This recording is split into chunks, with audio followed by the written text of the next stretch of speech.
बिस्मिल्लाहिर्रहमानिर्रहीम। अस्सलामु अलैकुम स्टूडेंट्स, हम सेकंड ईयर फिज़िक्स का chapter number 13 current and electricity को स्टडी कर रहे थे। प्रीवियस लेक्चर में हमने स्टडी किया था resistivity and it's dependence upon temperature को, और इंशाल्लाह आज हम स्टडी करेंगे colour code for carbon resistances को। तो स्टूडेंट्स, आज हम देखेंगे कि हम कलर लेके किस तरह रेजिस्टेंस को फाइंड कर सकते हैं और फिर रेजिस्टेंस टॉलरेंस कैसे फाइंड कर सकते हैं। सबसे पहले हम देखते हैं कि इसको हम कार्बन रेजिस्टेंस क्यों कहते हैं और फिर कलर कोड का लफ्ज़ इसके लिए क्यों यूज़ किया जाता है, या इस टॉपिक का नाम colour code for carbon resistance ही क्यों है। तो स्टूडेंट्स, सबसे पहले हम देखेंगे कार्बन रेजिस्टेंस इसको क्यों कहा जाता है। तो स्टूडेंट्स, हकीकत में ये हमारे पास एक सिरेमिक रॉड होता है जिसके ऊपर हम कोटिंग कार्बन की कर देते हैं, और इस वजह से इसे हम कहते हैं कार्बन रेजिस्टेंस।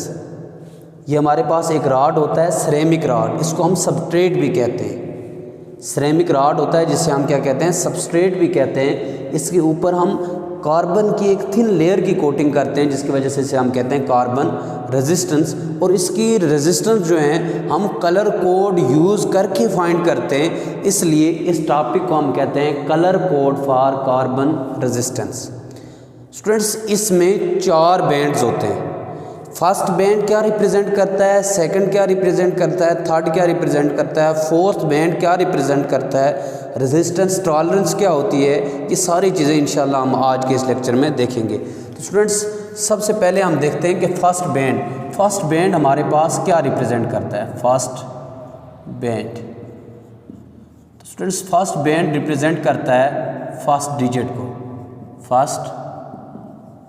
डिजिट को, और इसी तरह सेकंड बैंड हमारे पास जो होता है ये इंडिकेट करता है सेकंड डिजिट को। इसी तरह जो हमारे पास थर्ड बैंड होता है, थर्ड बैंड हमारे पास इंडिकेट करता है number of zeros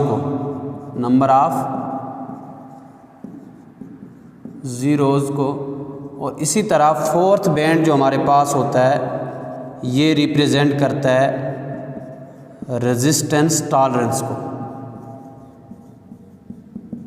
resistance tolerance. तो स्टूडेंट्स, इसके लिए एक टेबल गिवन होता है, जो टेबल आपने प्रिपेयर करना होता है जिसमें तमाम कलर्स के कोड दिए गए होते हैं। वो कोड आपने प्रिपेयर करने, और वो कैसे प्रिपेयर करने हैं उसके लिए मैं आपको एक स्पेशल ट्रिक बता देता हूँ। आप उनको ऐसे प्रिपेयर कर लें, BB Roy ROY Roy, good boy very good women, यानी ऐसे लिख लें BB Roy good boy very good women. अब यहाँ 0 से लेकर 9 तक लिख लें।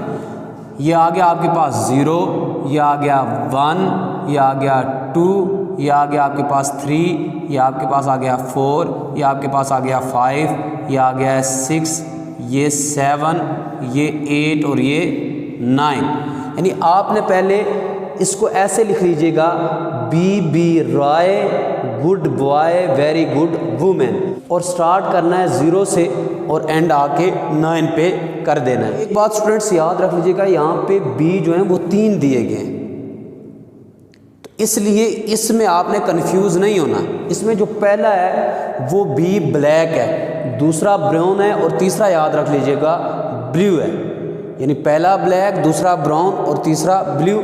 इसी तरह आपके पास जो G हैं वो भी 2 है, तो पहले आप ग्रीन लेंगे, दूसरे G को ग्रे लेंगे। अब आपको रट्टा मारने की कोई ज़रूरत नहीं है, आप इस ट्रिक को यूज़ करके इनके कोड याद कर सकते हैं। अब देखिए, यहाँ पे पहला है हमारे पास ब्लैक का कोड क्या है 0, दूसरा है ब्राउन उसका 1, तीसरा हमारे पास रेड का 2 है, ऑरेंज का हमारे पास 3, येलो का 4, ग्रीन का 5 और ब्लू का 6, वायलेट का 7, ग्रे का 8 और वाइट का 9।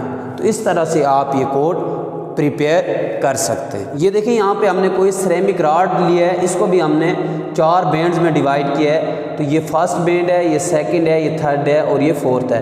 पहले बैंड का जो कलर है वो है रेड, दूसरे का है वायलेट, तीसरे का ऑरेंज और चौथे का है सिल्वर। और ये याद रख लीजिएगा स्टूडेंट्स, चौथे बैंड के सिर्फ 2 ही पॉसिबल कलर्स हो सकते हैं, या वो सिल्वर हो सकता है या गोल्ड हो सकता है, इसके अलावा उसका कोई कलर नहीं हो सकता। तो यहाँ पे सिल्वर हमने लिया है, तो या तो ये सिल्वर हो सकता है या पे गोल्ड हो सकता है। तो फोर्थ बैंड बाज़ औक़ात मिसिंग भी होता है। तो अगर फोर्थ बैंड मिसिंग हो तो आपके पास रेजिस्टेंस टॉलरेंस जो होगी वो होगी ±20%। तो स्टूडेंट्स अब हम देखते हैं फर्स्ट बैंड कैसे फर्स्ट डिजिट को रिप्रेजेंट करता है, सेकंड बैंड कैसे सेकंड डिजिट को रिप्रेजेंट करता है, third band number of zeros को कैसे रिप्रेजेंट करता है, और फोर्थ बैंड जो रेजिस्टेंस टॉलरेंस को रिप्रेजेंट करता है वो कैसे करता है और रेजिस्टेंस टॉलरेंस होती क्या है। अब यहाँ पे देखें, इसमें जो फर्स्ट बैंड है ये रेड कलर को रिप्रेजेंट कर रहा है और रेड का कोड हमारे पास क्या है 2। तो यहाँ पे रेजिस्टेंस हम लिखेंगे 2 और दूसरा है वायलेट।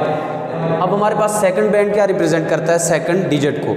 अब देखें वायलेट यहाँ पे क्या है 7, तो यहाँ पे लिख लेंगे 7।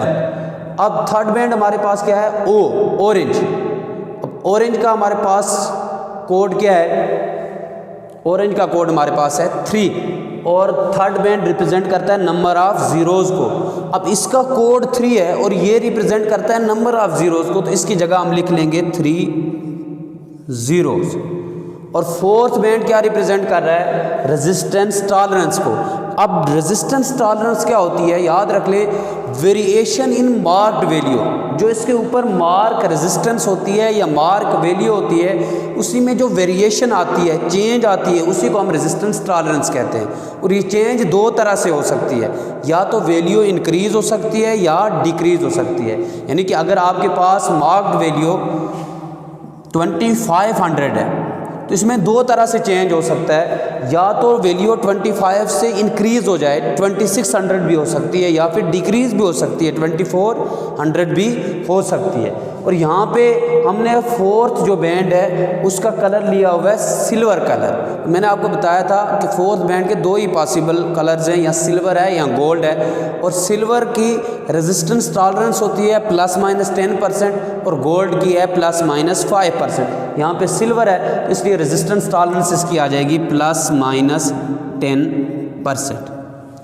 अब अगर हम इसमें रेजिस्टेंस टॉलरेंस फाइंड करना चाह रहे हैं, ये तो हमारे पास रेजिस्टेंस की वैल्यू आई है। अगर रेजिस्टेंस टॉलरेंस फाइंड करना चाह रहे हैं तो हम 27,000 का 10% फाइंड करेंगे। तो 27,000 का 10% हमारे पास आता है 2700। तो अब क्या करेंगे, 2700 को इस वैल्यू में ऐड भी करेंगे और सब्ट्रैक्ट भी करेंगे, ये हमारे पास आ जाएगी रेजिस्टेंस टॉलरेंस। तो स्टूडेंट्स आज का जो हमारा टॉपिक था वो था colour code for carbon resistance. तो इसमें हमने देखा किस तरह हम कलर कोड को यूज़ करके रेजिस्टेंस फाइंड कर सकते हैं और रेजिस्टेंस टॉलरेंस फाइंड कर सकते हैं। इंशाल्लाह नेक्स्ट लेक्चर में एक नए टॉपिक से आपसे फिर मुलाकात होगी। तब तक के लिए अल्लाह हाफ़िज़।